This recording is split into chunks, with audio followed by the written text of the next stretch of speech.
আলহামদুলিল্লাহ এই বছরে অনেক আলেম ওলামাও যাচ্ছেন, এর আগে এত আলেম ওলামা যায়নি। এবছরে অনেক আলেম ওলামা, আমাদের প্রিয় ভাই মুফতি আমির হামজা, আলহামদুলিল্লাহ আল্লাহ তাকে বিজয় দান করেছেন, কুষ্টিয়াবাসী তাকে ধন্য করেছেন, তিনি আল্লাহর শুকরিয়া আদায় করেছেন। ফেসবুকে পোস্টে মুফতি আমির হামজা ভাই লিখেছেন, আলহামদুলিল্লাহ আমি কুষ্টিয়াবাসীর উপরে খুশি যে আল্লাহ তাআলা আমাকে এত কিছুর পরেও অনেক সমালোচনা, অনেক চড়াই উতরাই পেরিয়ে আলেমেরা যদি এমপি হয় শুনেই খুশি লাগে, আলহামদুলিল্লাহ। তো আল্লাহ যেন ওনাকে সংসদে গিয়ে জনগণের কল্যাণে, এদেশের মানুষের কল্যাণে, ইসলামের কল্যাণে ভালো কিছু কথা উপস্থাপন করা তৌফিক দান করেন, জোরে বলুন আমিন। ঈমান আনার পরে নামাজের যেমন গুরুত্ব আছে, রোজারও তেমন গুরুত্ব আছে। মুমিন জীবনের গুরুত্বপূর্ণ ইবাদত হলো রমাদানের রোজা, যেটাকে আল্লাহ তাআলা ফরজ করে দিয়েছেন। নামাজ যেমন ফরজ, সিয়ামটাও আপনার জন্য ফরজ। আর রমাদান এমন একটি মাস, রমাদান আমাদের কাছে সিয়াম এবং কিয়াম নিয়ে আসে। সিয়ামুল লাইল, কিয়ামুল লাইল। রমাদান আপনাকে আমাকে পরিবর্তন করার জন্য এমন একটি মাস আল্লাহ তাআলা দিয়েছেন, যে মাসে একটি নফল ফরজের সমতুল্য। সুবহানাল্লাহ। একটি ফরজ 70টা ফরজের সমতুল্য। অন্য মাসে 1 টাকা দান করলে এটা 70 গুণ সওয়াব পাবেন, আর রমজানে 1 টাকা দান করলে আল্লাহ তাআলা এটাকে বাড়ায়া 700 গুণ পর্যন্ত বাড়ায়া দেয়, বলেন সুবহানাল্লাহ। তাহলে রমজানের গুরুত্ব কত বেশি। সে রমজান মাস আমাদের কাছে আসে যায়, আমরা পরিবর্তন হই না। রমজান মাস আসে যায়, আমরা পরিবর্তন হই না। রমাদানের মাধ্যমে আমরা নিজেদেরকে পরিবর্তন করাইতে পারি না। এজন্য আমাদের এই বিষয়গুলো খুবই গুরুত্ব দেওয়া লাগবে। আমরা যেন রমজানের মাধ্যমে নিজেকে পরিবর্তন করাইতে পারি। হাদিস শরীফের ভিতরে আসছে, হযরতে আবু হুরায়রা রাদিয়াল্লাহু তাআলা আনহু বলেন, রাসূল করিম সাল্লাল্লাহু আলাইহি সাল্লাম বলেছেন, তোমাদের নিকট যখন রমজান মাস উপস্থিত হয়, এটি এক অত্যন্ত বরকতপূর্ণ মাস, বরকতের মাস। আল্লাহ রাব্বুল আলামিন এই মাসে তোমাদের প্রতি রোজাকে ফরজ করে দিয়েছেন। এই মাসে আল্লাহ রাব্বুল আলামিন আকাশের দরজাকে উন্মুক্ত করে দেয়, বলুন সুবহানাল্লাহ। এই মাসে আল্লাহ রাব্বুল আলামিন জাহান্নামের দরজাগুলোকে বন্ধ করে দেওয়া হয়, এবং এই মাসে বড় বড় সেরা সেরা শয়তানগুলোকে শিকল দিয়ে আটকে রাখা হয়, শিকল দিয়ে বাঁধা হয়। আল্লাহ রাব্বুল আলামিন এই মাসের মধ্যে এমন একটি রাত আছে যা 1000 মাসের চাইতে উত্তম। যেই লোক এই রাত্রির মহা কল্যাণ লাভ হইতে বঞ্চিত থাকলো, সে সত্যি বঞ্চিত ব্যক্তি।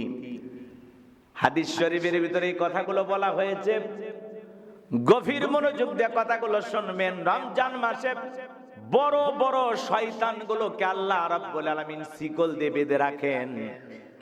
এরপরেও দেখবেন রমজান মাসেও আমাদের সমাজে শয়তানি কিন্তু কমে না, গুনাহ কিন্তু কমে না। একটা গাড়ি রানিং আছে, ওই গাড়ি থামাইতে গেলেও, ব্রেক ধরতে গেলেও কিন্তু 2-4 হাত যায়।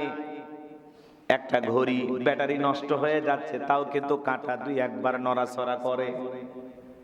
11টা মাস মানুষ গুনাহ করতে করতে, পাপ করতে করতে অবস্থাটা এমন হয়ে যায়, যদিও বড় বড় শয়তানদেরকে শিকল দিয়ে বন্দী করা হয়, তারপরে সমাজের মধ্যে মানুষের ভিতরে শয়তান 11টা মাসে এমন প্রশিক্ষণ, এমন ট্রেনিং দিয়ে রেখে দেয়, রমজান মাসের পবিত্র মাসেও তাদের শয়তানিগুলো বন্ধ থাকে না। কথা বলেন ঠিক কিনা?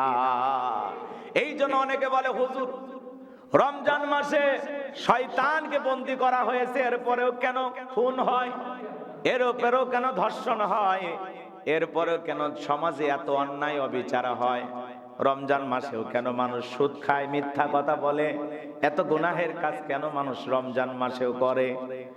পবিত্র রমজান মাস হাতছানি দিয়ে রাখতেছে। গত কয়েকদিন আগে বাজার করতে গেলাম, বলে হুজুর সব জিনিসের দাম বেড়ে গেছে। পৃথিবীর অন্য অন্য রাষ্ট্র আছে, যেই দেশগুলোতে পবিত্র রমজান মাস আসলে ওই দেশের সরকার রাষ্ট্রপ্রধান যারা থাকে তারা বাজারটাকে নিয়ন্ত্রণ করে, ব্যবসায়ী ভাইয়েরাও বাজারটাকে নিয়ন্ত্রণ করে যে রমজান উপলক্ষে আমরা 10 টাকা 20 টাকা প্রত্যেকটা জিনিসের উপরে ছাড় দেব। আর বাংলাদেশে প্রত্যেকটা ব্যবসায়ী রমজান উপলক্ষে তাকিয়ে থাকে যে রমজান আসতে দাও, 11 মাসে যা ব্যবসা করতে পারি নাই রমজানে ব্যবসা কইরা যা প্রয়োজন সব করে ফেলে দেব। এই জন্য রমজান মাস আসলে দেখবেন ছোলা বুটের দাম বেড়ে গেছে, চিনির দাম বেড়ে গেছে, কাঁচা মরিচের দাম বেড়ে গেছে, লেবু শসার দাম বেড়ে গেছে, মিশ্রির দাম বেড়ে গেছে, প্রত্যেকটা জিনিসের দাম বেড়ে গেছে। বেগুনের দাম বেড়ে যায়, কাঁচা সবজির দাম বেড়ে যায়। যেই কলা 20 টাকা 25 টাকা হালি পাওয়া যায়, রমজান আসলে সেই কলা 50 60 টাকা 80 টাকা হালি কিনে খাওয়া লাগে। রমজান মাস আসলে যেই তরমুজ এখন বাজারে 60-70 টাকা দিয়ে পাওয়া যাবে, রমজান আসলে সেই তরমুজের দাম 100 পার হয়ে যায়। মানে রমজান মাস বাংলাদেশের কালো অসাধু বাজার ব্যবসায়ী যারা আছে এরা সিন্ডিকেটের মাধ্যমে গোস্তের দাম বলেন, ডিমের দাম বলেন, ছোলা বুটের দাম বলেন, চিনির দাম বলেন, সবকিছু দিন দিন কয় টাকা করে বাড়াবে এই প্ল্যান তারা আগেই করে রাখে। কথা বলেন ঠিক কিনা? এই জন্য বাংলাদেশে ভোটের মাধ্যমে আপনারা নতুন যে প্রধানমন্ত্রী জনাব তারেক রহমানকে বানাইলেন, তাদের প্রথম কাজ হবে এই রমজান মাসে যেন বাজারটা জনগণের নিয়ন্ত্রণে থাকে, জনগণ যেন ক্রয় ক্ষমতার ভিতরে বাজারটা করতে পারে, গরিব দুঃখী মানুষ যেন খেয়ে পরে সুন্দরভাবে সিয়াম পালন করতে পারে, রমজানের রোজাগুলো সঠিকভাবে রাখতে পারে। এই জন্য যিনি প্রধানমন্ত্রী হলেন, আপনাদের ভোটে যারা এমপি হইলেন, তাদের প্রথম কাজ হবে বাজারটাকে নিয়ন্ত্রণ করা, যাতে রমজান উপলক্ষে অসাধু কালো বাজার ব্যবসায়ীরা কোনোভাবে প্রত্যেকটা জিনিসের দাম সপ্তাহে সপ্তাহে বাড়াইতে না পারে। এই বাজারটাকে কন্ট্রোল করতে হবে। কারণ গরিব দুঃখী অসহায় মধ্যবিত্ত মানুষের চাওয়া পাওয়া একটাই, যে একটু ডাল ভাত খেয়ে বেঁচে থাকবো। একটু বাজার হাট যদি নিয়ন্ত্রণে থাকে, ক্রয় ক্ষমতার ভিতরে থাকে, বাজারে যদি আগুন না লাগে, তাহলে সাধারণ মানুষ শান্তিতে থাকবে এবং সেই সরকার রাষ্ট্রপ্রধানের জন্য জনগণ দোয়া করবে। কথা বলেন ঠিক কিনা? এই আলহামদুলিল্লাহ এই বছরে অনেক আলেম ওলামাও যাচ্ছেন, এর আগে এত আলেম ওলামা যায়নি। এবছরে অনেক আলেম ওলামা, আমাদের প্রিয় ভাই মুফতি আমির হামজা, আলহামদুলিল্লাহ আল্লাহ তাকে বিজয় দান করেছেন, কুষ্টিয়াবাসী তাকে ধন্য করেছেন, তিনি আল্লাহর শুকরিয়া আদায় করেছেন। ফেসবুকে পোস্টে মুফতি আমির হামজা ভাই লিখেছেন, আলহামদুলিল্লাহ আমি কুষ্টিয়াবাসীর উপরে খুশি যে আল্লাহ তাআলা আমাকে এত কিছুর পরেও অনেক সমালোচনা, অনেক চড়াই উতরাই পেরিয়ে আলেমেরা যদি এমপি হয় শুনেই খুশি লাগে। আলহামদুলিল্লাহ।